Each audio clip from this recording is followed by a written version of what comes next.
Welcome to the Humanity Leadership Podcast. My name is David Wheatley.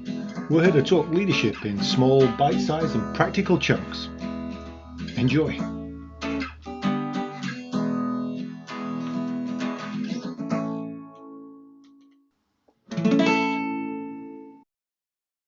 This is part of our What Great Teams Do Great issue series. I'm Corey Fernandez with Humanergy. All of these issues use our What Great Teams Do Great model. This is available at humanergy.com or in the book of the same name.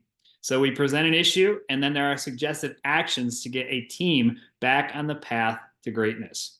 So here's the issue. The team is in conflict. Some team members make personal attacks or aggressive plays for control. Others duck for cover. They withdraw, hoping to stay out of the fray. So what can you do?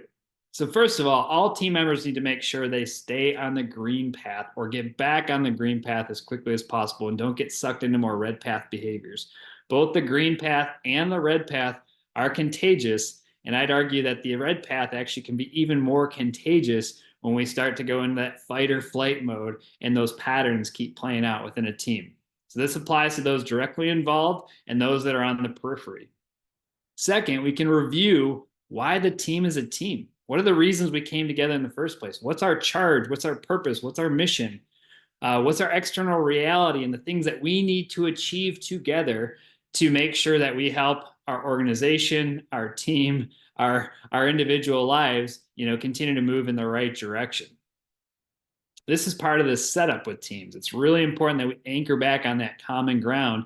And the other thing to start to think about is we want to be able to engage the team in identifying clear expectations for how we need to work together, how we need to support each other. Perhaps we haven't stated those up front in the past, and now it's extremely important to get clear on those. One thing that we could state up front is inefficiency equals misery. When we get stuck in red path behaviors, it gets extremely inefficient, and we want to call that out so we don't get stuck in doing things harder than we have to be doing.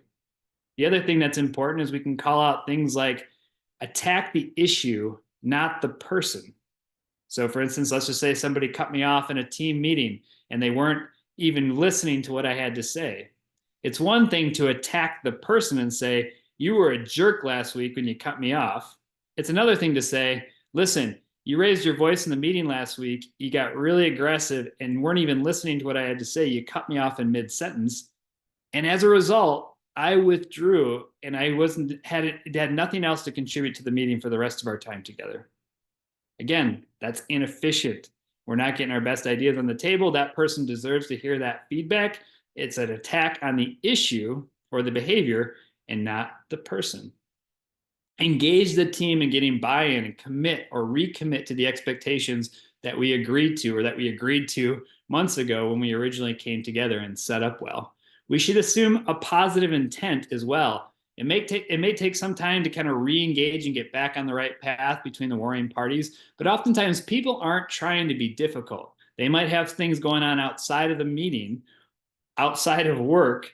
Something might have happened to them earlier that day with a customer or a product development or a quality issue, whatever it might be. So we want to assume that people are trying to do their best and at least have positive intentions so we can be more curious about how to support them versus just live with stories and assumptions and judgments or prejudice in our head that might affect our behavior toward them.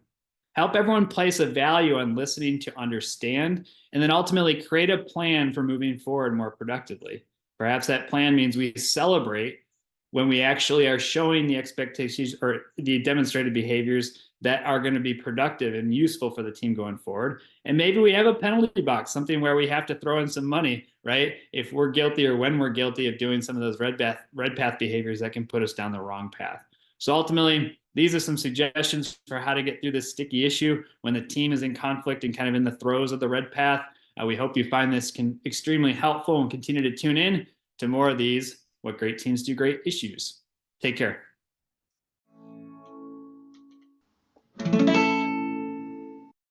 That was the Humanity Leadership Podcast. My name's David Wheatley. For further information about Humanity, go to humanergy.com or check out our latest book, What Great Teams Do Great, from all good bookstores.